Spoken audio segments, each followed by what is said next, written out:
The sound of Jamie's wailing pierced through my exhaustion like a blade. 3 hours of sleep wasn't enough, not after working double shifts at Rossi's. My bones ached as I dragged myself from the threadbare couch to the makeshift nursery, just a corner of my studio apartment sectioned off with a second-hand curtain.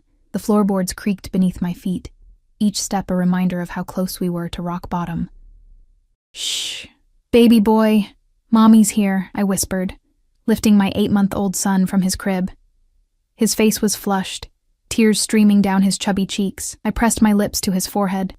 Too warm, my stomach knotted. We couldn't afford another emergency room visit, not after the last one drained what little savings I had left. Outside, rain pattered against the single window, its frame rattling with each gust of October wind. The ceiling leaked in the corner, the steady drip, drip, drip joining Jamie's cries in a miserable symphony. I bounced him gently, my eyes burning from exhaustion.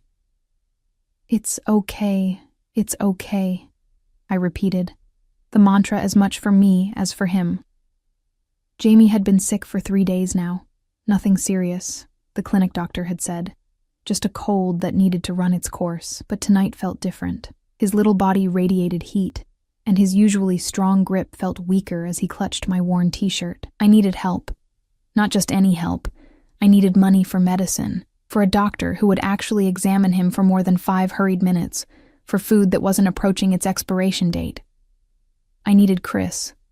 My fingers trembled as I scrolled through my phone contacts. Christopher Reyes, Jamie's father, hadn't answered my calls in months, not since I'd told him I was pregnant.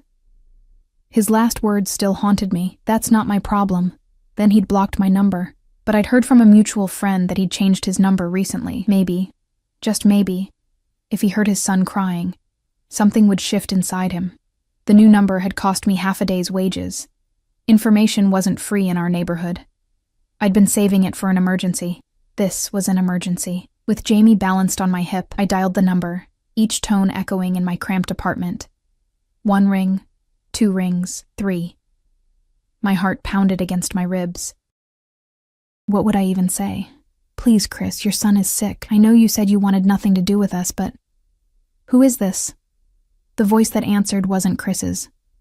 It was deeper, colder, with the faintest trace of an accent I couldn't place. Italian, maybe? Words caught in my throat. I'd dialed wrong. I had to have dialed wrong. "I'm sorry," I stammered. I was trying to reach Christopher Reyes. Silence stretched on the other end, heavy and charged. In the background, I could hear the clink of glasses, muffled conversations. There is no Christopher Reyes at this number. The man's voice was measured, each word precisely chosen. "Who are you?" Jamie's cries grew louder, his little body shuddering against mine. "Shh, it's okay, baby," I whispered, forgetting for a moment that the call was still connected. "Is that a child?" the stranger asked, his tone shifting slightly. Something in his voice made me pause. Not concern exactly, but interest. Sharp, sudden interest. "Yes, my son. He's sick. I'm sorry to have bothered you." I moved to end the call, my cheeks burning with embarrassment. "Wait." The command stopped my finger above the screen. "Your son is ill, and you're calling this Christopher in the middle of the night?" I swallowed hard. Why was I even talking to this stranger? "He's my son's father. I hoped he might help." The admission tasted bitter. Another silence, longer this time. When the man spoke again, his voice had dropped even lower. "This Christopher, he doesn't help with his child." "No," I whispered, surprising myself with my honesty. "He wanted nothing to do with us." I heard what sounded like a glass being set down, then a door closing. The background noise faded. "What's your name?" he asked. "Eliza," I answered automatically, then mentally kicked myself. Why was I giving my name to a complete stranger? "Eliza," he repeated, as if testing how it felt on his tongue. "And your son? What's wrong with him?" "He has a fever. I think it's just a cold, but..." My voice cracked. "I'm worried." "Where do you live, Eliza?" The question sent a chill down my spine. "I should go," I said quickly. This was a mistake. "You called this number for help," he said, his tone brooking no argument. "Let me help you. You don't even know me. I know enough." There was a rustle on the other end, the sound of a chair scraping. "You're a mother with a sick child and no support. That tells me everything important." Jamie's crying had softened to whimpers, his exhaustion finally winning over discomfort. I sank onto the edge of my bed, my legs suddenly too weak to hold us both. "Why would you help me?" I asked, suspicion cutting through my desperation. He chuckled, the sound both warm and dangerous. "Let's say I have a particular dislike for men who abandon their responsibilities." Before I could respond, he continued, "You have 30 minutes to decide if you want my help. If you do, text this number your address. If not..." I could almost hear him shrug. "Best of luck finding this Christopher." The call ended, leaving me staring at my phone screen in disbelief. Who was this man? And why would he offer to help a stranger in the middle of the night? I laid Jamie back in his crib, his fever having granted him temporary relief through sleep. I pressed a cool washcloth to his forehead and watched his little chest rise and fall. What choice did I have? The medicine cabinet contained nothing but half a bottle of children's Tylenol and a box of Band-Aids. My bank account held $43.78, not enough for an urgent care visit if his fever spiked again. 29 minutes later, I sent the text. Just my address. No message. No plea. Either this stranger would help, or he wouldn't. I had nothing left to lose. I didn't expect a response. I certainly didn't expect what happened 17 minutes after I sent the text. 3 sharp knocks at my door made me jump. It wasn't the hesitant knock of a neighbor or the pounding of my landlord demanding this month's late rent. It was authoritative. Certain. Hard in my throat, I peered through the peephole. The hallway's dim light revealed a tall figure in a dark coat. Behind him stood another man, broader, his stance wide and alert, eyes constantly scanning the corridor. A driver or bodyguard, maybe, the kind of security that didn't belong in my rundown apartment building. I hesitated, my hand on the deadbolt. This was madness. I didn't know this man. What had desperation driven me to? "Eliza." His voice carried clearly through the thin door. "Open the door." Something in his tone made it impossible to refuse. I slid back the chain and turned the lock. The man who stood before me wasn't what I'd expected. I'm not sure what I had expected. Someone older, perhaps. Rougher. Instead, he was probably in his early 30s, with sharp features that seemed carved from marble. His eyes were dark, almost black in the shadowy hallway, and they took in everything. My disheveled appearance, the cramped apartment behind me, the visible exhaustion etched into my face. He wore a suit that probably cost more than 6 months of my rent. The fabric so fine it seemed to absorb the light rather than reflect it.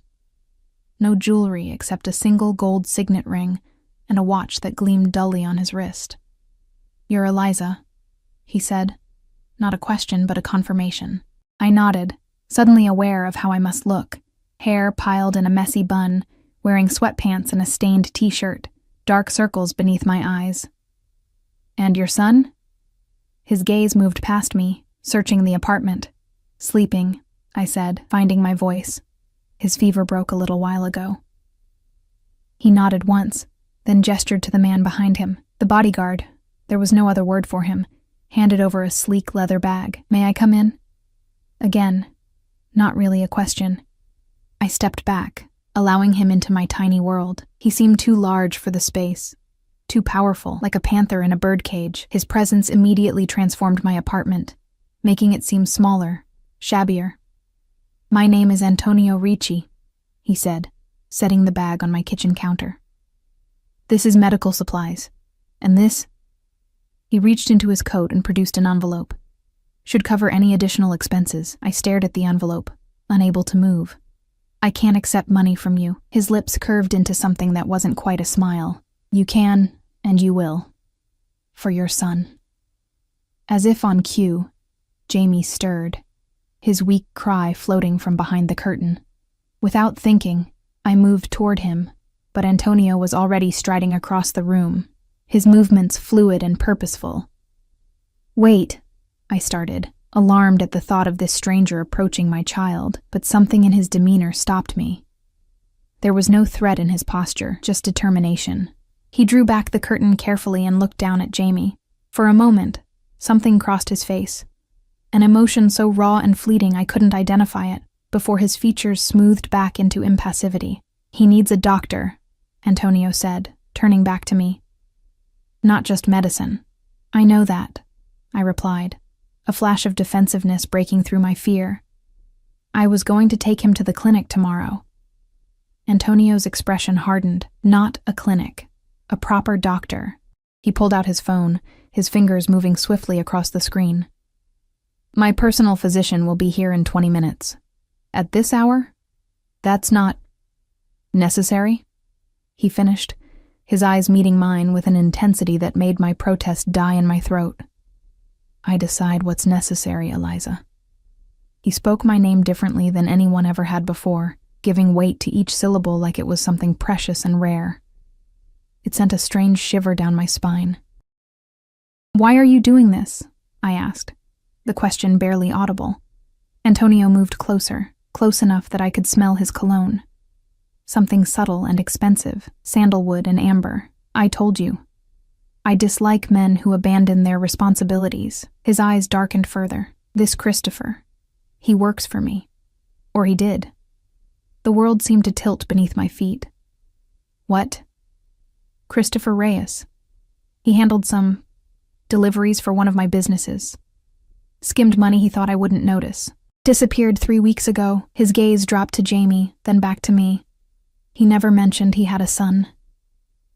Ice flooded my veins. The Chris I knew worked as a bartender at an upscale club downtown. He'd never mentioned any other job, any boss named Antonio. But then, there were probably a lot of things Chris hadn't told me during our brief relationship. "I don't understand," I said, though a terrible understanding was beginning to dawn. "What kind of business do you run?" Antonio's smile was cold, nothing like the professional warmth he'd shown earlier. "The kind where loyalty matters above all else. The kind where family is sacred." He stepped closer, his presence overwhelming in the small space.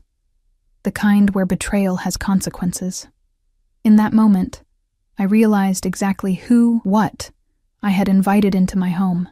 The fine suit, the bodyguard, the easy way he dispensed money and commanded doctors in the middle of the night. The Italian name, the talk of loyalty and consequences. Antonio Ricci was connected, dangerously connected, and I had just told him where to find the man who had stolen from him.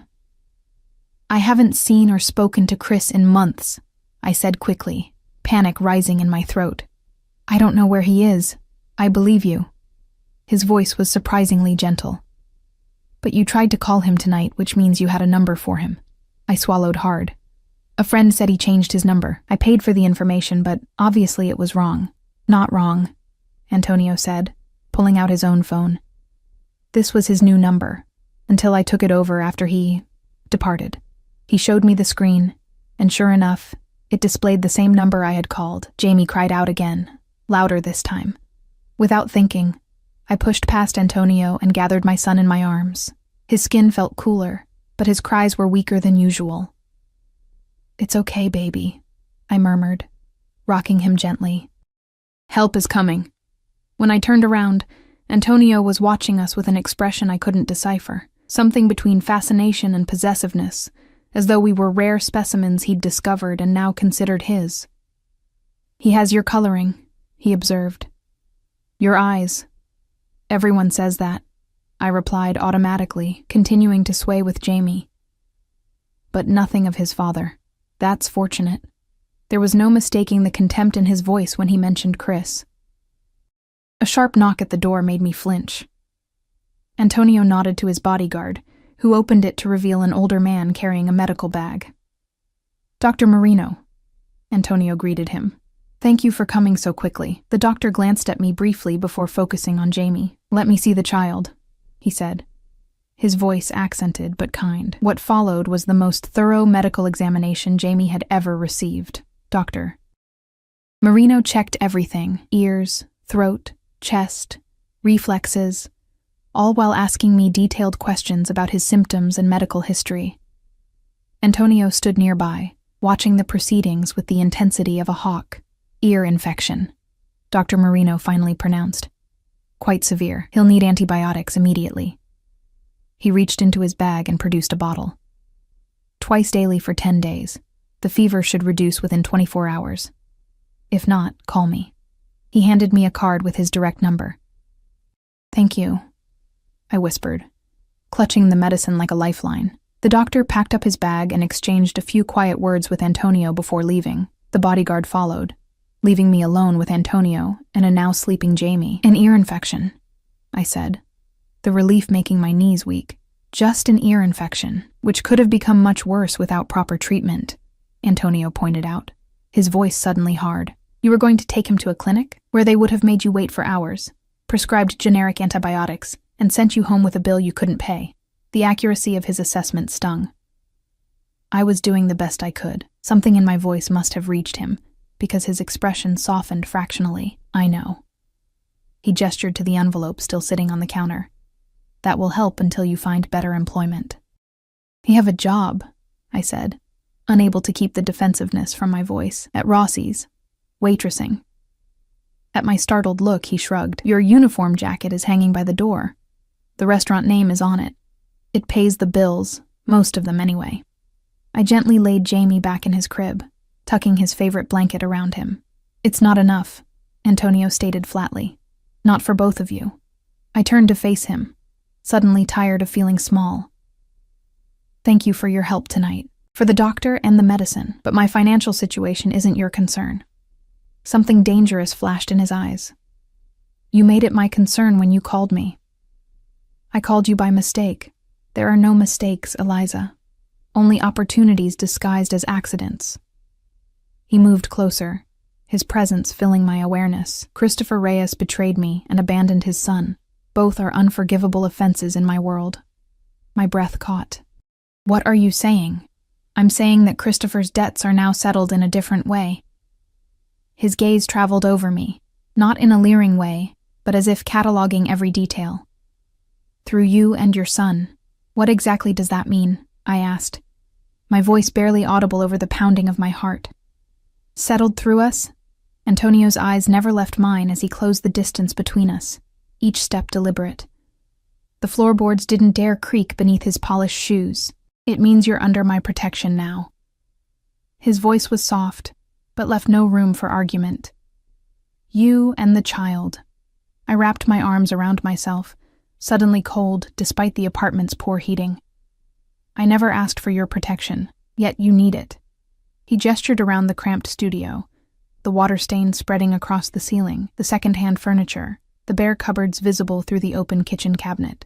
This is no place to raise a child. It's all I can afford, I said, hating how defensive I sounded. Not everyone is born with options. Something flashed in his eyes, not anger, but something sharper. Recognition, perhaps.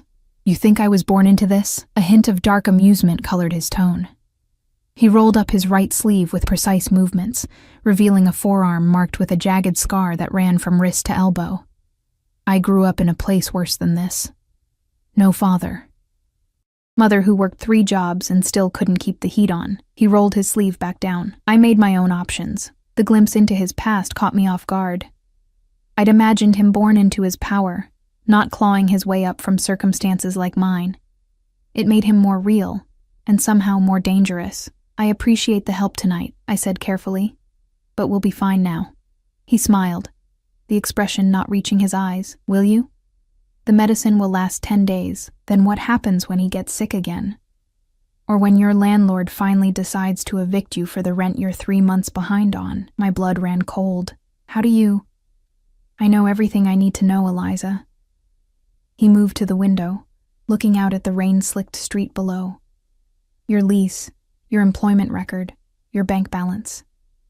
He turned back to face me. Christopher stole from me, betrayed my trust. By all rights, I should take everything of his in return. Fear flooded my veins. Jamie is not mine to take. He finished, his voice dangerously soft. Perhaps, but I'm not interested in taking. I'm interested in providing. I don't understand. Antonio reached into his jacket and produced another envelope, thicker than the first. An address, keys, and enough money to get you settled. I didn't reach for it. What is this? A new apartment. In a building I own. Safe neighborhood. Good schools nearby. He placed the envelope on the counter beside the first one. You'll move there tomorrow. It wasn't a suggestion. The realization that this stranger was rearranging my life without my consent sent a flash of anger through my exhaustion. You can't just decide where I live. I already have. His tone remained calm, reasonable even, which only fueled my indignation. Why? Why would you do this for people you don't even know? Antonio's gaze shifted to Jamie, sleeping peacefully now that his pain had been eased. The child is innocent. He deserves better than an absent father and a life of struggle. His eyes found mine again. And you deserve better than to be abandoned with his responsibilities. There was something he wasn't saying, something beneath his words that I couldn't quite grasp. What's the catch? I asked bluntly. People like you don't just hand out apartments and money without expecting something in return? His expression darkened, and for a moment, I regretted my boldness, but I held his gaze, refusing to be intimidated in my own home, meager as it was. People like me? He repeated, his accent more pronounced in his irritation. You have no idea what kind of man I am. I know enough, I countered, surprising myself with my courage. Your suit costs more than my rent. You have a driver who doubles as security. Doctors come when you call in the middle of the night. And you talk about Christopher like he's, I trailed off, unwilling to say the words aloud. Like he's what? Antonio prompted, moving closer again, his presence magnetic and intimidating at once. Like his life is in your hands, I whispered. Antonio's smile was chilling in its sincerity. Very perceptive, Eliza. Yes, I have certain businesses, interests that require loyalty and discretion. Christopher provided neither. He reached out, his fingers brushing a strand of hair from my face. I froze at the contact, too stunned to pull away, but that's not your concern. It is, if you're involving me and my son in whatever this is. I'm not involving you in anything except a better life. His hand dropped away. The apartment is yours, no strings attached. You'll continue your job at Rossi's if you wish, though I could find you something more suitable. Why would you do this? I asked again, unable to understand his motives. Antonio was silent for a long moment, his gaze traveling over the small apartment before returning to me. Let's just say I believe in paying debts, even those that aren't mine to pay. Before I could respond, Jamie stirred, whimpering softly. I moved to him automatically, checking his forehead. Cooler now, the medicine beginning to work. When was the last time you slept, Eliza? Antonio asked, watching as I soothed Jamie back to sleep. The question caught me off guard with its genuine concern. I don't know. Really slept? Probably before he got sick, he nodded, as if confirming something to himself. You need rest. I'll have someone come tomorrow at noon to help you pack and move. I haven't agreed to this, I protested, though with less conviction than before. The truth was, an apartment in a safe building, in a good school district. It was everything Jamie deserved. Everything I'd been unable to give him. You will, Antonio said simply. He moved toward the door, pausing with his hand on the knob. One more thing. I'll be checking in regularly to ensure you have everything you need. This isn't charity, Eliza. It's an investment. In what? I asked. His eyes, dark and unreadable, held mine. In potential. With that cryptic answer, he left, the door closing behind him with a decisive click. I stood frozen, staring at the space where he'd been, trying to process everything that had happened in the last hour. My phone buzzed on the counter, a text message from the same number I'd called earlier. Take the medicine now. Doctor said it works faster if you don't wait until morning. I looked over at the antibiotics, then at Jamie. Without hesitation, I measured out the dose and gently roused him enough to take it. As I laid him back down, my phone buzzed again. And Eliza? Get some sleep. Tomorrow will be a new beginning. I didn't reply, but I found myself looking at the 2 envelopes on the counter. Curiosity finally won out, and I opened the first one. Cash. More cash than I'd seen in one place, neatly bundled. The second envelope contained keys, an address in Riverside Heights, one of the city's most exclusive neighborhoods, and more cash. This was madness. I didn't know this man. He was clearly dangerous, clearly involved in things I wanted no part of. And yet, he'd helped my son when no one else would. He was offering us a chance at a life I could never provide on my own. Was I really considering this? My gaze drifted to Jamie, his breathing finally even and peaceful. For him, I'd do anything. Even accept help from a devil in an Italian suit. I collapsed onto the couch, exhaustion finally claiming me. My last coherent thought before sleep took hold was wondering what exactly Antonio Ricci saw when he looked at me, a responsibility, a charity case, or something else entirely. The morning brought sunlight streaming through the threadbare curtains and the realization that Jamie's fever had broken completely. He babbled happily in his crib as I checked him over, relief washing through me in dizzying waves. The events of the previous night seemed dreamlike in the harsh light of day. The mysterious phone call, the intimidating man in the expensive suit, the offers that seemed too good to be true. But the envelopes on the counter were real. The medicine bottle with Dr. Marino's name on the label was real, and the text messages on my phone were real. At precisely 11:45 a.m., a knock at my door announced the arrival of a woman named Sophia, who introduced herself as Mr. Ricci's personal assistant. She was impeccably dressed, with a no-nonsense demeanor that somehow put me at ease despite the strangeness of the situation. "Mr. Ricci mentioned you might be hesitant," she said, surveying my half-packed belongings. I'd started gathering our things more out of necessity than acceptance. If nothing else, I needed to be prepared for whatever happened next. He wanted me to assure you that this arrangement comes with no obligations on your part. "Forgive me if I find that hard to believe," I replied, bouncing Jamie on my hip. He was fascinated by Sophia's dangly earrings, reaching for them with chubby fingers. Sophia's expression softened slightly as she looked at Jamie. "Mr. Ricci has his reasons. They may not make sense to you now, but he's a man of his word." She handed me a card with her number.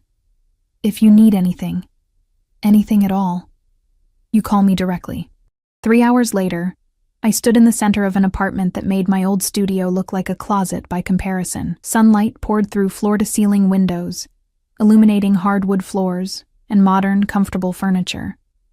The kitchen gleamed with stainless steel appliances and marble countertops. Jamie's new room, he had his own room now, was fully furnished with a crib that probably cost more than all the furniture I'd ever owned combined. "This is temporary," I told myself, as I unpacked our meager belongings, feeling like an imposter in this space clearly designed for someone with more money, more class, more everything than me, just until I figure things out. But as the day wore on, as I gave Jamie a bath in a tub bigger than my old kitchen, as I put him down for a nap in his new room with its perfect temperature and soothing nightlight, a treacherous feeling of relief crept over me. For the first time in months, I wasn't consumed with worry about rent, about utilities, about whether the heat would stay on through the night. My phone buzzed just after 7, as I was exploring the fully stocked kitchen. Antonio's number. "The apartment is satisfactory?" I hesitated before typing back. "It's too much." His reply came immediately. "It's exactly enough. Is there anything else you need?" I looked around at the luxury surrounding me, at the security system by the door, at the view of the city skyline from the windows. "No. But I still don't understand why you're doing this." There was a longer pause before his response. "Some debts can only be repaid in unexpected ways. Are you working tomorrow?" The abrupt change of subject caught me off guard. "Yes, evening shift." "I'll have someone there at 5 to watch the child." Alarm shot through me. "That's not necessary. I have a babysitter." "Not anymore. My people are vetted, trained in first aid, and security conscious." I stared at the phone, indignation rising. "You can't just decide who watches my son." His next message was blunt. "I can when the alternative is leaving him with the 17-year-old daughter of your neighbor, who spends more time on her phone than watching your child." A chill ran down my spine. How did he know who my babysitter was? Had he been watching me before last night? The thought was unsettling. "I don't need a stranger watching my son," I typed back firmly. The response took nearly 5 minutes to arrive. "Elena is 52, raised 5 children of her own, and has worked for my family for 15 years. She's hardly a stranger to childcare. But if it makes you more comfortable, you can meet her tomorrow morning. She'll come at 10. It wasn't a request. I was beginning to understand that nothing Antonio said ever was. As if reading my thoughts, another text followed. This isn't negotiable, Eliza. Your son's safety is paramount. I put the phone down without responding, unsure whether to be grateful for his concern or terrified by his control. The line between protection and possession seemed dangerously thin. That night, as I lay in a bed more comfortable than any I'd ever slept in, listening to Jamie's soft breathing through the top-of-the-line baby monitor, I couldn't help but wonder what I'd gotten us into. I'd accepted help from a man who clearly operated outside the law, who commanded doctors and drivers and assistants with casual authority, who spoke of betrayal and consequences in the same breath as protection and provision. The next morning, Jamie woke me with his babbling, happier than I'd seen him in days. The antibiotics were working their magic, his ear infection retreating. As we settled into our morning routine in this unfamiliar luxury, I tried to ignore the gnawing anxiety about meeting this Elena person. At exactly 10 a.m., the doorbell chimed. When I opened the door, I found a woman with salt and pepper hair pulled into a neat bun, crow's feet around kind eyes that crinkled when she smiled. She wore simple dark pants and a cardigan, nothing like the intimidating presence I'd expected from someone in Antonio's employ. "You must be Eliza," she said, her Italian accent warm and melodic. "And this little one is Jamie?" She beamed at my son, who stared at her with wide-eyed curiosity from my hip. "Yes," I said cautiously. "You're Elena?" She nodded, producing a small stuffed elephant from her bag. "For the bambino," she explained, offering it to Jamie, who reached for it eagerly. Despite my reservations, there was something immediately trustworthy about Elena. She moved with the comfortable efficiency of someone who had indeed raised many children, and within minutes, she had Jamie giggling as she played peekaboo with him on the living room floor. "Mr. Ricci said you worked tonight?" she asked as she expertly built a tower of blocks for Jamie to knock over. "Yes," I confirmed, watching them interact. "I waitress at Rossi's. The evening shift ends at 11. Elena nodded. "I'll be here at 4:30. Don't worry about rushing home. Jamie and I will be fine, no matter how late." I hesitated, still uncomfortable with this arrangement that had been decided for me. "I appreciate the offer, but—" "It's not an offer, Kara," Elena interrupted gently. "Mr. Ricci is very clear about the child's care, and once you know me better, you'll see I'm much better than any teenager with a cell phone." The echo of Antonio's text from last night wasn't lost on me. These people were all extensions of his will, carrying out his commands with the same certainty he possessed. "How long have you worked for Mr. Ricci?" I asked, trying to gauge what kind of man would inspire such loyalty. Elena's smile turned knowing. "Since he was a boy himself, I worked for his uncle first, then for Antonio when he took over the family business." The slight pause spoke volumes. "And what exactly is that business?" I pressed, seizing the opportunity. "That's not for me to discuss," Elena replied smoothly. "But I can tell you that Mr. Ricci is a man of honor. His word is unbreakable." She looked up from Jamie with a seriousness that caught me off guard. "If he's promised you protection, you have it for life." A shiver ran down my spine at her words. For life. As if Antonio Ricci had claimed us permanently, written us into his ledger of responsibilities. "I never asked for protection," I said quietly. Elena's expression softened. "Sometimes the things we need most are not the things we ask for." She turned her attention back to Jamie, effectively ending the conversation. After she left, promising to return that afternoon, I found myself standing at the massive windows, looking out at a view of the city I could never have afforded on my own. My phone buzzed in my pocket. "Elena meets with your approval," Antonio's text read. I considered how to respond. The truth was, I did like Elena. She was clearly experienced with children, and Jamie had taken to her immediately, but admitting that felt like surrendering another piece of my independence.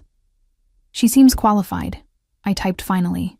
A neutral enough response. "High praise," came his immediate reply, and I could almost hear the dry amusement in his tone. "I'll be checking in this evening, after your shift." My pulse quickened. "That's not necessary." Nonetheless. One word, brooking no argument. I put the phone away without responding, unsure what to make of his continued interest. If this was truly just about repaying some warped sense of debt for Christopher's actions, why the personal involvement? Why not simply set us up and walk away? The question lingered as I prepared for my shift. As Elena arrived and settled in with Jamie, as if she'd been caring for him his whole life. As I walked into Rossi's with a strange mix of emotions churning inside me. Rossi's was an upscale Italian restaurant in the theater district, popular with the pre-show crowd and business dinners. I'd been lucky to get hired without much experience, and even luckier that they allowed some flexibility with my schedule as a single mother. The pay was decent, especially with tips, but never enough to get ahead, just enough to keep from drowning. "You look different," Meg, another waitress, commented as we prepared for the dinner rush. "Less exhausted? Did you actually sleep last night?" I managed a smile. "Jamie's feeling better. And yes, I actually slept."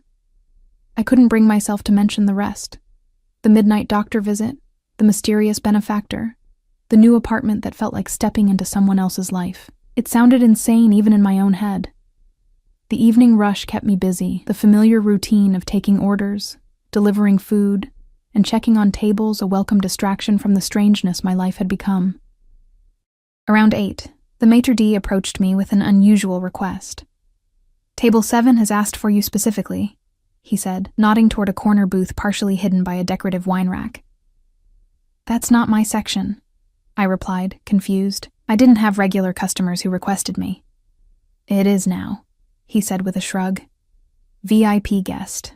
With a sense of foreboding, I made my way to table 7. I knew who I'd find there before I even rounded the wine rack. Antonio Ricci sat alone, his dark suit impeccable, his posture relaxed yet commanding. He wasn't looking at a menu. He was watching the restaurant, observing everything with those penetrating eyes. When he saw me, his lips curved into the barest smile. "Eliza," he said, my name like smoke on his tongue. "Mr. Ricci," I replied, falling back on professional courtesy to mask my surprise. "I wasn't expecting to see you here." "Antonio," he corrected, gesturing to the chair across from him. "Sit for a moment." I glanced around nervously. "I'm working." "Your manager won't mind." His certainty made me wonder just how much influence he had, and where. Just for a minute. Against my better judgment, I slid into the seat opposite him. Up close, in the warm lighting of the restaurant, I could better appreciate the sharp lines of his face, the intensity in his dark eyes. "How are you settling in?" he asked, studying me with unnerving focus. "Fine," I said cautiously. "The apartment is very nice, thank you." He nodded, as if my gratitude was expected but unnecessary. "And Jamie? The medicine is working?" The genuine concern in his voice caught me off guard. "Yes. He's much better today. Elena is with him now. Good." He sipped from a glass of red wine. "Elena raised me after my mother died. There's no one I trust more with children." This casual revelation about his past surprised me. "I'm sorry about your mother." Something flashed in his eyes, an old pain, quickly contained. "It was a long time ago." He set down his glass. "You look uncomfortable, Eliza. Why?" His directness was disarming, because I don't understand what's happening. Why you're helping us. Why you're here now. Antonio leaned forward slightly, his gaze never leaving mine. "I told you. Christopher's debts needed to be paid, and you've paid them. More than paid them. So why are you still involved?" I pressed, needing to understand. He was quiet for a moment, considering me with an expression I couldn't read. Finally, he said, "When I heard your son crying over the phone that night, I was in a meeting with men who have forgotten what matters in this world. Men who would sacrifice anything, anyone, for power and profit." His voice hardened. "I was becoming one of them." I waited, sensing there was more. That cry reminded me of things I'd forgotten. Innocence. Vulnerability. His eyes darkened. Responsibility. "Jamie is not your responsibility," I said softly. "No," he agreed, "but once I involved myself, once I made the choice to help, you both became my concern." He leaned back, his expression shifting to something more controlled. "I protect what's mine, Eliza." A chill ran through me at his words. "We're not yours." The smile that curved his lips held no humor. "Everyone in my world belongs somewhere, to someone." Protection requires allegiance. I never agreed to that, I said, my voice stronger than I felt. You accepted my help, my apartment, my money. His tone wasn't accusatory, merely stating facts. In my world, that creates a bond. Before I could respond, he continued. I'm not asking for anything from you, Eliza. Just allowing me to ensure you and your son are taken care of. Why? I asked again, frustrated by his circular reasoning. Antonio's expression softened almost imperceptibly. Because it pleases me to do so. He glanced at his watch. You should get back to work. I've taken enough of your time. I stood, still unsatisfied with his answers, but aware of my manager watching from across the restaurant. Will you be ordering dinner? I already have. He smiled. Your Rossi's colleague Paolo knows what I prefer. Of course he did. Antonio Ricci clearly made it his business to know everyone and everything in his orbit, and somehow, Jamie and I had been pulled into that orbit. Whether I'd intended it or not, the rest of my shift passed in a blur. Antonio remained at his table, occasionally conducting quiet business with men who joined him briefly before disappearing again. He didn't summon me back, but I felt his eyes on me throughout the evening, tracking my movements as I served other tables. Just before 11, as I was finishing my last table, Paolo approached me with a heavy envelope. Your tips, he said with a wink. Good night for you.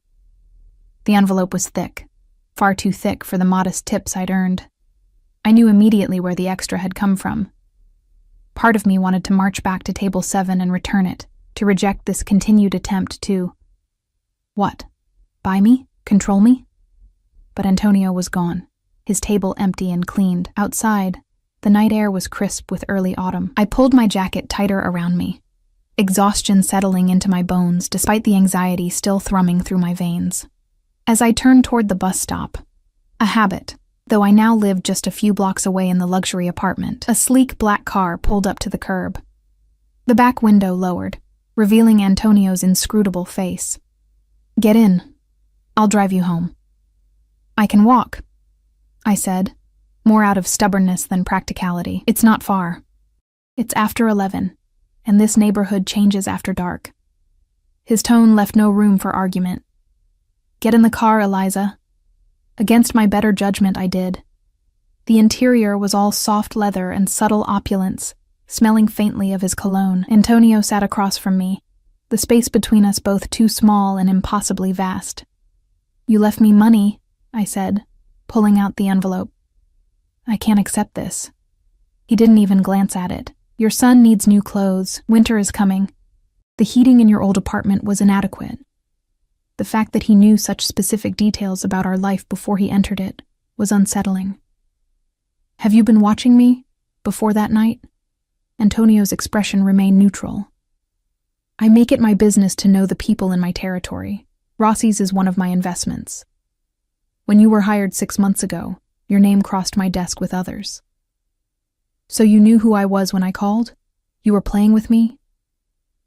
Anger flashed hot in my chest. No, he said sharply. I had no interest in you until that call, until I heard your voice, your desperation, your son's cries. His jaw tightened, until I realized who the father was. The car slowed as we approached my new building, his building. Antonio continued, his voice softer now. I don't play games, Eliza. Everything I've done has been exactly what it appears to be. And what is that? I asked, my voice barely above a whisper. His eyes met mine, dark and intense in the shadowed car. Taking care of what Christopher abandoned, providing what he should have provided, being where he should have been. His words hung in the air between us, heavy with implications I wasn't ready to face. The car stopped outside the building, but neither of us moved. You can't replace him, I said finally. Jamie's father, I mean. Antonio's expression darkened. I have no desire to replace Christopher Reyes. The man was a coward and a thief. His voice was cold, precise.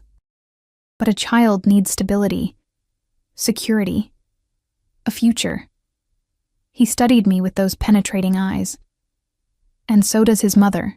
Before I could respond, he opened his door and stepped out, circling around to my side. The driver, The same broad-shouldered man who'd accompanied him to my old apartment remained stoically behind the wheel. Antonio extended his hand to help me out, a gesture so formal and old-fashioned it momentarily disarmed me. Hesitantly, I placed my hand in his. His fingers closed around mine, warm and strong, as he guided me from the car. The brief contact sent an unwelcome shiver up my arm. "Elena will stay until we arrive," he said as we entered the building's elegant lobby. The doorman nodded deferentially as we passed. "We?" I questioned, punching the elevator button. Antonio's lips curved slightly.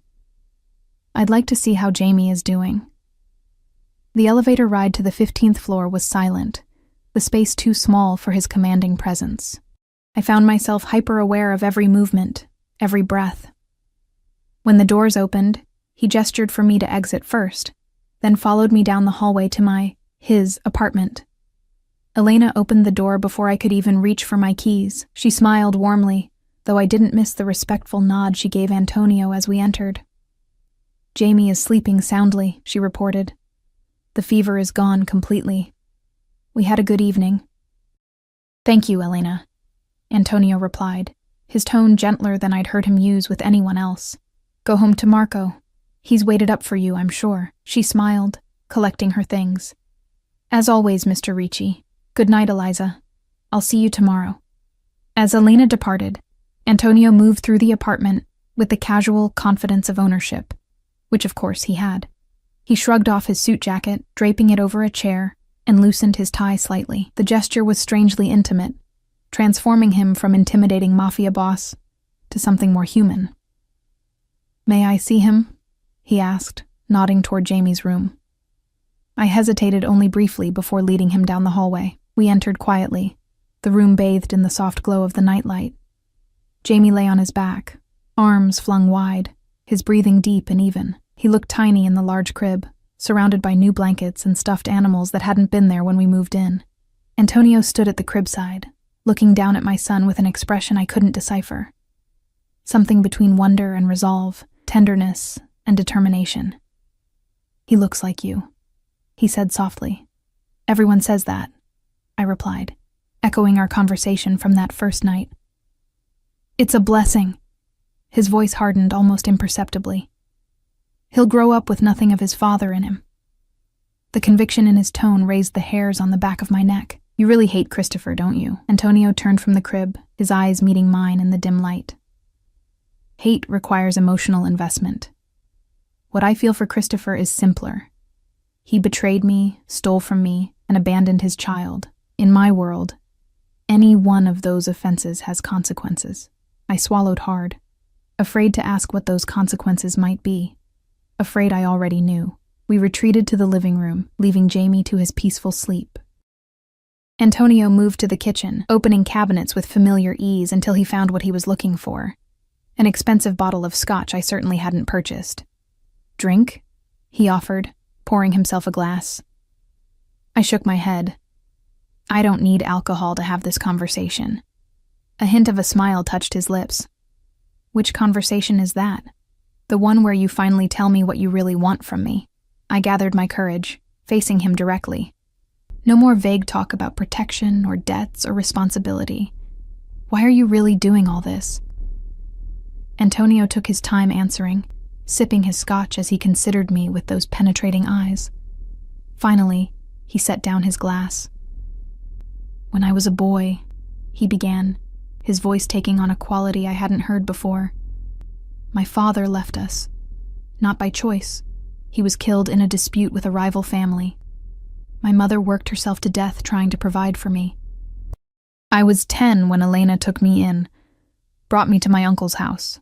He moved to the window, looking out at the city lights. I promised myself that when I had power, I would never allow a child in my care to suffer as I had. He turned back to me, his expression unreadable. When I heard your son crying, when I realized who his father was and what had happened, it became personal. Christopher was mine, my employee, my responsibility. His child became my responsibility by extension. Jamie is my responsibility, I countered. Mine alone. And how well were you managing that responsibility? He asked, his tone not unkind but brutally direct. In an apartment with black mold in the bathroom, working double shifts and still unable to pay rent, unable to afford proper medical care when he fell ill, each word hit like a physical blow because they contained uncomfortable truths. I had been drowning, barely keeping Jamie's head above water. The guilt and shame of my failure burned in my chest. I was doing my best, I whispered. Antonio's expression softened. I know you were. He moved closer, closing the distance between us, but now you don't have to do it alone. Why should you care? I asked, my voice breaking slightly. Why us? There are thousands of single mothers struggling in this city, but only one whose child's father betrayed me. He reached out, his fingers brushing my cheek in a touch so unexpected I froze. Only one who called me that night, who trusted a stranger to help her son when no one else would. I should have stepped back. I should have maintained the distance between us. But something in his gaze held me there, something beyond the power and danger he wore like a second skin. What happens now? I asked, my voice barely audible. His hand dropped away. Now you continue living your life, working at Rossi's if you wish, or somewhere else if you prefer, raising your son in safety and comfort. And I continue ensuring that safety. For how long? For as long as necessary. His expression turned serious. There's something you should know, Eliza. Christopher didn't just disappear. He's being hunted. Not just by me, but by others he crossed. People far less restrained than I am. Fear clutched at my heart. Are Jamie and I in danger? Not while you're under my protection. The certainty in his voice was both reassuring and terrifying. But yes, potentially. Christopher stole more than money. He took information, documents that could damage certain business arrangements. I haven't heard from him in months, I said quickly. He doesn't even know where we live. I believe you, Antonio replied. But others might not be so trusting, which is why you need to stay close to me, to accept my help without question. The realization hit me with dizzying clarity. This wasn't just about some warped sense of responsibility or atonement. This was about using us as bait, as leverage. You think he'll come back for us, I said, the words bitter on my tongue. You think you can use us to get to him. Something dangerous flashed in Antonio's eyes. If that were my intention, I would have left you in that squalid apartment as easy targets. I brought you here, to one of the most secure buildings in the city, with my own people watching over you. He stepped closer, his presence overwhelming. I'm not using you as bait, Eliza. I'm keeping you safe from those who might. I wanted to believe him. Despite everything, his obvious criminal connections, his controlling nature, the implied threat beneath his protection, I wanted to trust that his intentions toward Jamie and me were genuine. I need time, I said finally. Time to process all of this. Antonio nodded once, accepting my response with surprising grace. Time you have, but not distance, not now. He retrieved his jacket from the chair. I'll have a car waiting for you tomorrow before your shift. Elena will stay with Jamie. It wasn't a request. I was beginning to understand that with Antonio Ricci, very little was ever truly optional. Good night, Eliza, he said, moving toward the door. He paused, turning back with an expression I couldn't read. Lock the door behind me. The security system is activated automatically. No one enters this building without my knowledge. After he left, I sank onto the sofa, my mind racing with everything I'd learned. Jamie and I weren't just recipients of Antonio's generosity. We were potentially in danger from Christopher's other enemies. We were assets Antonio was protecting, for reasons that still felt murky and complex. And yet, there had been something in his expression when he looked at Jamie, something genuine that couldn't be entirely strategic. The way he spoke about his own childhood, about responsibility and protection, it rang true, despite everything else. I checked on Jamie one more time before heading to bed, watching his peaceful sleep and wondering what kind of future I was creating for him by accepting Antonio's help. Was I trading one form of struggle for another, more dangerous kind? Or was this truly his chance, our chance, at security and stability? Sleep eluded me as I turned these questions over in my mind, along with the unsettling awareness of how Antonio's touch had affected me. It was easier to think of him as a dangerous criminal, a manipulative power player using us for his own ends. It was much harder to reconcile that image with the man who had stood over my son's crib with such tenderness, who spoke of his own lost childhood with raw honesty. The next few weeks established a routine that felt surreal in its contrast to my previous life. Each morning, I woke to luxury I was slowly becoming accustomed to. Elena arrived like clockwork to care for Jamie when I worked. A sleek, black car appeared before each shift and waited after to bring me home, though Antonio himself rarely accompanied it. He checked in regularly, sometimes in person, but more often through texts or calls. His questions were always the same. Did we need anything? Was Jamie well? Was I comfortable? He never pushed for more, never made explicit demands. And yet, I felt his presence in every aspect of our new life. Jamie flourished in the stable environment, growing stronger and more animated by the day.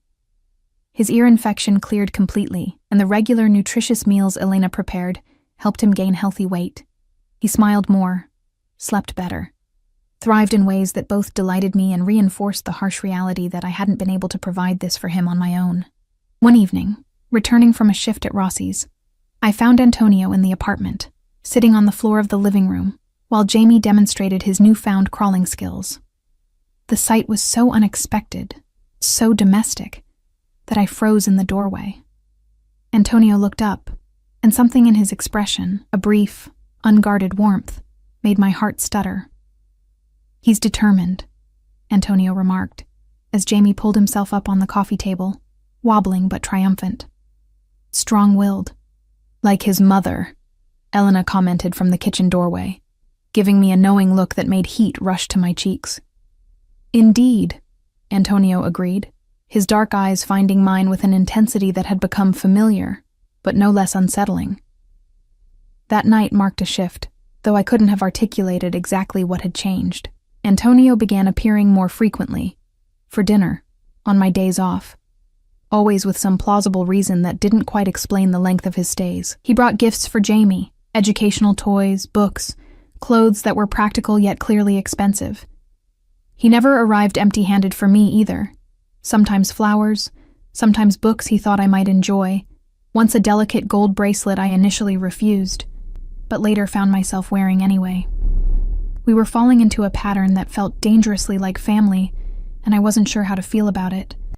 Antonio never pushed for more than I offered, never made explicit what he wanted from me beyond my acceptance of his protection. But I wasn't naive. I saw the way his eyes followed me when he thought I wasn't looking, felt the electric tension when our hands accidentally brushed, noticed how he positioned himself between me and any perceived threat when we ventured outside the apartment. One evening, after Jamie had been put to bed, Antonio lingered over a glass of wine at the kitchen island. I'd stopped questioning his presence weeks ago, had even begun to anticipate his visits with a flutter of something I refused to name. "You seem troubled," he observed, those perceptive eyes missing nothing. I hesitated, then decided on honesty. "I got a call today, from my old landlord." Antonio's expression sharpened. "What did he want?" "To tell me that someone came by asking questions about me and Jamie." I wrapped my arms around myself, suddenly cold despite the apartment's perfect temperature. A man he didn't recognize, claiming to be a relative, the glass in Antonio's hand stilled halfway to his lips. Description? Tall, blonde, with a scar on his chin. I met his gaze steadily. It wasn't Christopher, but the landlord thought he seemed dangerous. Antonio set down his glass with deliberate care. "Why didn't you call me immediately?" "Because I knew you'd react like this," I said simply. "And because I needed time to think." He moved around the island until he stood directly before me, close enough that I could smell his cologne, could feel the controlled tension radiating from him. "This isn't something to think about, Eliza. This is something to act on." His voice was low, urgent. "Did the landlord tell this man where you'd gone?" "He doesn't know where I am," I replied. "But he gave him my old phone number, the one I had before you gave me this new one." Antonio cursed under his breath, reaching for his own phone. He fired off several rapid texts before turning back to me. "This is exactly why I wanted you here, under protection. Christopher's associates are getting desperate. They think he may have left the documents with you." What documents? I asked, frustrated by the vague threat that had been hanging over us for weeks. You've never explained exactly what he took or why people are looking for it. Antonio's jaw tightened. Financial records, account numbers, client information. He seemed to be weighing how much to tell me. Evidence that could destroy certain arrangements between organizations. Illegal arrangements, I clarified, needing to hear him say it. Yes. He didn't flinch from the admission. Christopher was in charge of sensitive deliveries. Not just goods, but information. He had access to details he shouldn't have accessed. When he disappeared, so did those details. And you think he might have hidden them with me? I asked incredulously. The woman he abandoned pregnant and broke? Not intentionally, Antonio conceded, but he might have left something, anything, without your knowledge. A USB drive, a file hidden in something ordinary. I shook my head, mentally cataloging the few possessions Christopher had left behind. There's nothing. He took everything of his when he left. The only thing I have is... I stopped suddenly, a memory surfacing. What? Antonio pressed, alert to my hesitation. His watch, I said slowly. An expensive one. He left it on the nightstand the last time he stayed over. I kept it, thinking I might sell it if things got desperate enough. I'd nearly forgotten about it, buried in a drawer of my old apartment and packed away in the hasty move. Antonio's expression changed. Where is it now? In my jewelry box.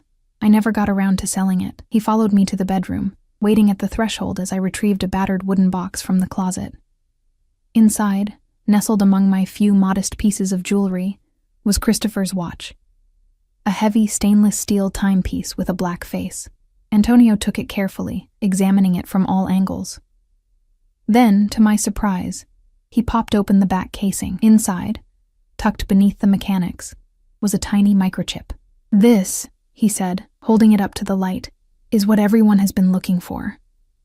I stared at the inconspicuous chip, stunned that it had been in my possession all this time. So, now what happens? Antonio slipped the chip into his pocket. Now, I can finally end this.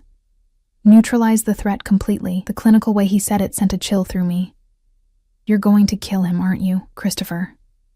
His eyes met mine, unflinching. Would that bother you? The man abandoned you and his son. Left you in poverty while he ran with stolen goods and information that put you both in danger. Of course it would bother me, I said, my voice stronger than I felt. Not because I care about him, but because that's not who I want to be. Someone who accepts murder as a solution. Not who I want Jamie to be connected to. Something shifted in Antonio's expression. Respect, perhaps, mingled with frustration. What would you have me do, Eliza? Let him go? Let him continue putting you and Jamie at risk? I moved closer, driven by an impulse I didn't fully understand. There are other ways to neutralize threats. Turn the evidence over to the police. Have him arrested. A bitter laugh escaped him. The police? You think this is so simple? I think you have enough power and influence to make it simple, I countered. To choose a different path than violence. For a long moment, he just looked at me. Something warring in his expression. Then, to my surprise, he reached out, his fingers brushing my cheek with startling gentleness. You still see the world as it should be? Not as it is, he murmured. Even after everything. I didn't pull away from his touch. Maybe that's what you need. Someone to remind you there are choices beyond the ones you're used to making. The air between us changed, charged with something beyond the danger and secrets that had defined our strange relationship. Antonio's hand slid to the nape of my neck, his touch both possessive and questioning. Is that what you want to be, Eliza? The voice of my conscience? His voice had dropped lower, intimate in a way that sent heat curling through me. I want to be myself, I whispered. Not an obligation, not a responsibility, not a debt to be paid. You've never been just a debt, he said, his eyes darkening. From the first moment I heard your voice on that phone, heard your son crying, you became something else entirely. What? I asked, my heart thundering in my ears. A possibility, he answered. And then his lips were on mine. The kiss was nothing like I expected. Not domineering or possessive, but questioning, almost reverent. I should have pulled away. I should have remembered all the reasons this was complicated and dangerous. Instead, I found myself responding, my hands sliding up his chest to his shoulders, feeling the solid strength of him beneath expensive fabric. When we finally broke apart, both slightly breathless, the world seemed to have shifted on its axis. Antonio rested his forehead against mine, his hands now framing my face. "I didn't plan this," he said softly. "Any of it. I know." And somehow, I did know. Whatever game he might have been playing initially had evolved into something neither of us had anticipated. He drew back slightly, his expression serious. "I'll handle Christopher my way, but he won't be harmed. You have my word." His thumb traced my lower lip. "For you and Jamie, I can try to be a better man than my position usually allows." It wasn't a perfect promise, but it was honest. And honesty was something I'd come to value from him, even when the truth was complex and shadowed. "I don't expect you to change who you are," I said carefully. "Just to remember there are lines even you don't have to cross." His smile held a hint of sadness. "You have more faith in me than I deserve." "Maybe," I acknowledged. "Or maybe I see something in you that your world doesn't allow you to show very often." The moment was broken by Jamie's cry from the nursery, a familiar sound that now carried different meaning. Antonio stepped back, allowing me space. "Go to him," he said. "We'll talk more tomorrow." After he left, I sat in the rocking chair in Jamie's room, long after my son had fallen back asleep, turning over everything that had happened. The found microchip, the kiss, the promises made, all of it felt like crossing a threshold I could never return from. Yet, strangely, I felt more at peace than I had in months. There was clarity in finally acknowledging what had been building between Antonio and me, in bringing our unspoken connection into the open. Whatever came next, at least it would be honest. 3 days later, I woke to breaking news on every channel. A major corruption bust involving several city officials, business leaders, and organized crime figures. The operation had apparently been months in the planning, triggered by an anonymous tip and crucial evidence provided by a confidential informant. Christopher Reyes was named as the informant, having turned himself in with a plea deal that granted him immunity in exchange for testimony. The report mentioned he had been in protective custody for several weeks, working with federal authorities. My phone rang as I stared at the television in shock. "You've seen the news?" Antonio said without preamble when I answered.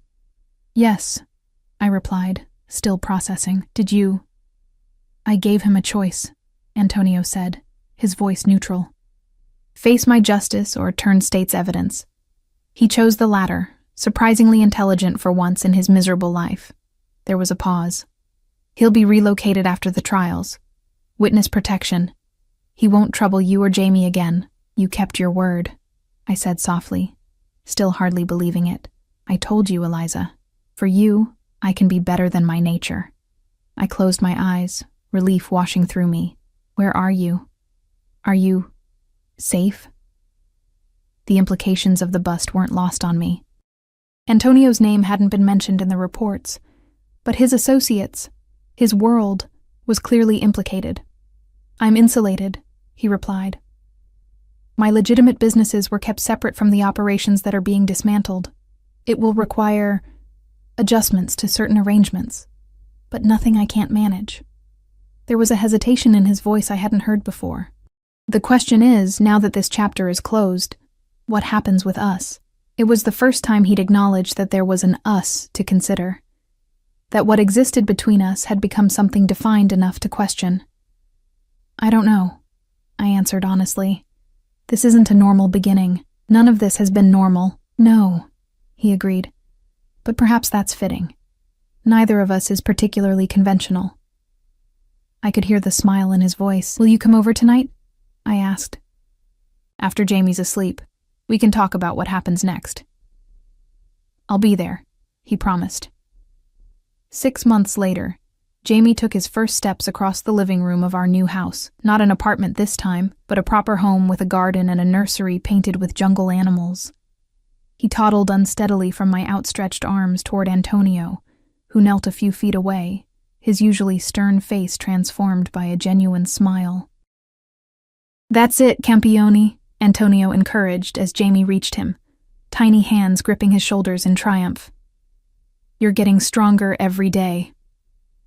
I watched them together, my heart full with a happiness I'd never expected to find. The path that had brought us here was unconventional, shadowed by danger and secrets. But it had led to something real. Antonio had kept his promise, restructuring his businesses to focus on the legitimate enterprises: restaurants, real estate, import, export, while gradually disentangling from the darker operations that had once defined his power. It wasn't a complete transformation. He was still a man who commanded respect, and sometimes fear, who moved through the world with the confidence of someone accustomed to authority. But he had chosen a different direction, had allowed himself to be influenced by love rather than tradition or vengeance. As for me, I'd found strength I didn't know I possessed. The courage to accept help without surrendering my identity, to love a complicated man without excusing his flaws, to build a family unlike any I'd imagined, but exactly what Jamie and I needed. "What are you thinking about?" Antonio asked, looking up at me as Jamie abandoned his new walking skills in favor of crawling toward his toys. "About wrong numbers and midnight calls," I said, smiling. "About how sometimes the biggest mistakes lead to the truest paths." He rose and crossed to me, drawing me into his arms with the gentle possessiveness that had become familiar and cherished. "Not mistakes," he corrected, echoing words from that first night. "Opportunities disguised as accidents." As his lips met mine, Jamie's happy babbling providing the soundtrack to our embrace, I silently thanked whatever twist of fate had led me to dial that wrong number on a desperate night. Sometimes salvation comes from the most unexpected sources, and sometimes family is found rather than born into. And sometimes a single mother's accidental call to a Mafia boss becomes the beginning of a love story neither of them saw coming, but both were destined to find.